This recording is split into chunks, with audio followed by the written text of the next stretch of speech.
Shenzhou is the person who embodied all of those ideas of literary painters.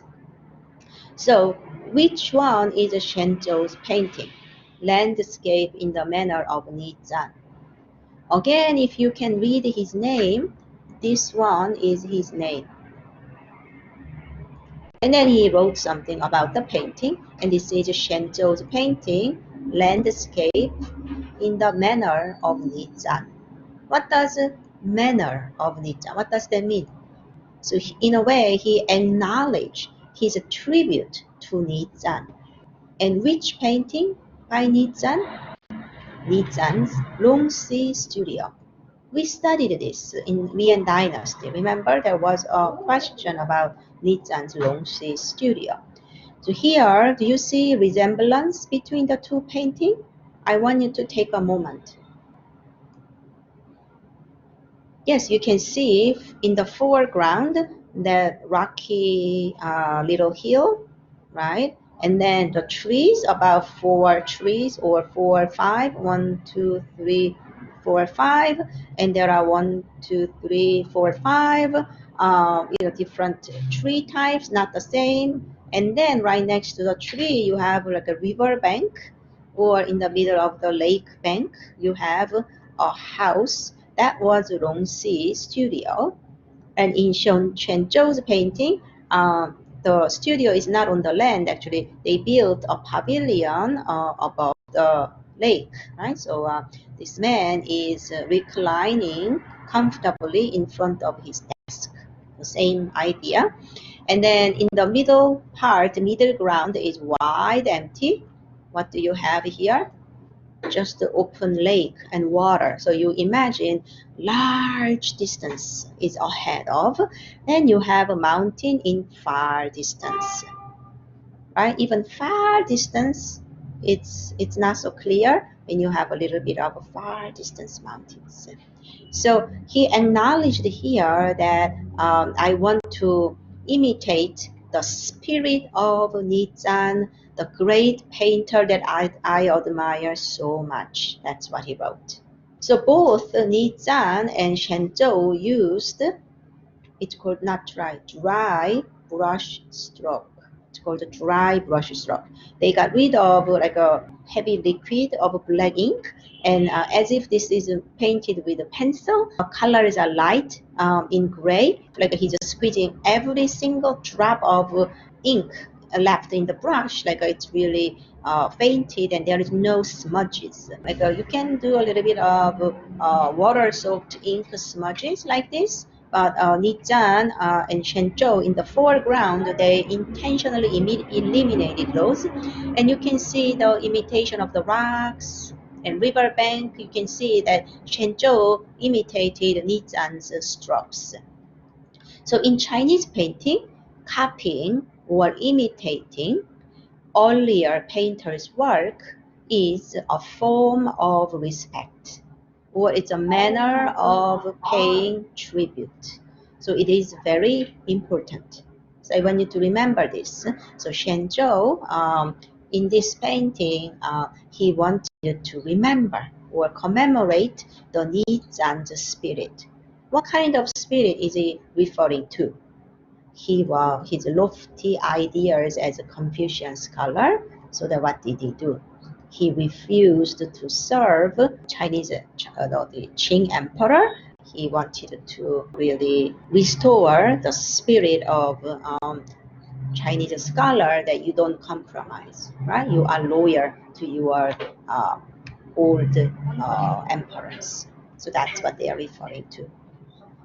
So Wen Jiangmin and then Tang Yin that you are going to see, their styles are different. So when we say 4 great masters of Ming Dynasty or 4 great masters of Qing Dynasty, they are not a homogeneous group of artists that share same styles or same subject matters. So it's all separate. So Wen Jiangmin and Tang Yin, they are intentionally more archaic. Do you know the word archaic? Like archaic means they imitated an older style of painting. So in this case, how old or how retrospective these styles are. Tang Yin and then Wang Ming, they were looking at color paintings of late Tang or Song period. They were imitating older style, so intentionally old.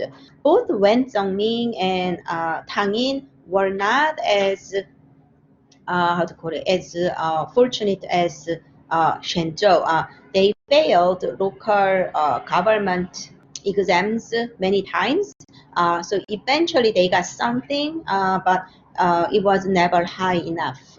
And then they usually painted a lot in their spare time because they didn't have a governmental position. Light colored details with monochrome ink, freehand sketch style, and these rocks we talked about, garden rocks. So they look intentionally archaic and old. So who was Wang Zhangming imitating? Zhao Mengfu. Zhao Mengfu is another great painter of Yuan dynasty. I didn't mention so much of Zhao because this is Chinese, this is East Asian art, but if you ever take Chinese painting class, Zhao Mengfu will be very important in Yuan dynasty. Tang Yin, because he failed that governmental examination, he was accused, it's accusation, it's not proven guilty, accused of bribery, so that he was banned from it for the lifetime. And then he seriously studied Buddhism. So he cannot be successful in secular life in a way. So he made a lot of figure paintings instead of landscape, figure paintings. So he painted a lot of courtesans or prostitutes, high class entertainment ladies. So Dong Chichang is scholar during the Ming Dynasty. He passed the national exam of the highest honor, and then he's the one who wrote a book. So hold on, let me correct this. When we go back here, Dong Chichang is not the Yuan Dynasty. Let me correct this. He is later writing a treatise in order to introduce the literary painting scholars. So he is an artist of the late Ming Dynasty. So he is the one who came up with these four great masters of Yuan, four great masters of Ming.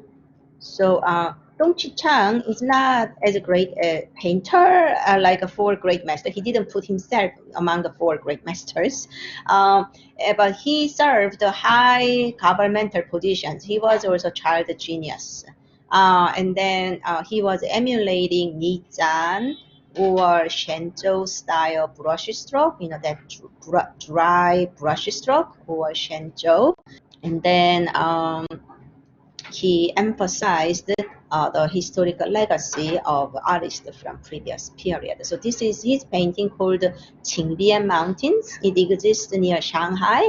His painting is way more complicated. It's actually more filled with sceneries and the empty space.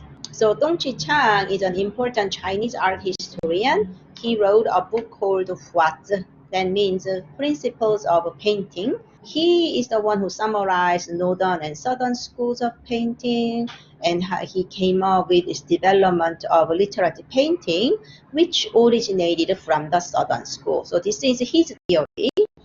These days, sometimes his theory is revised by modern historians. So he defined the southern school, which was represented by Dongmian, Jinghao. Do you remember these names that we studied only in 5 dynasties? So southern school in relation to transformation with poetic insight.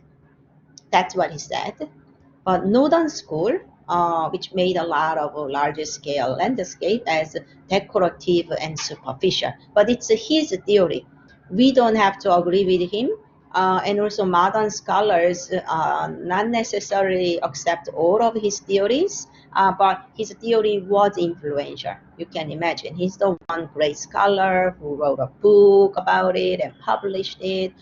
So Dong Chichang find the legitimacy of literature painting in southern schools. But that is his theory. So I think that's it. So I'm going to stop sharing, and then I am going to finish this lecture and then start a new one for Qing Dynasty. Thank you for watching, everybody.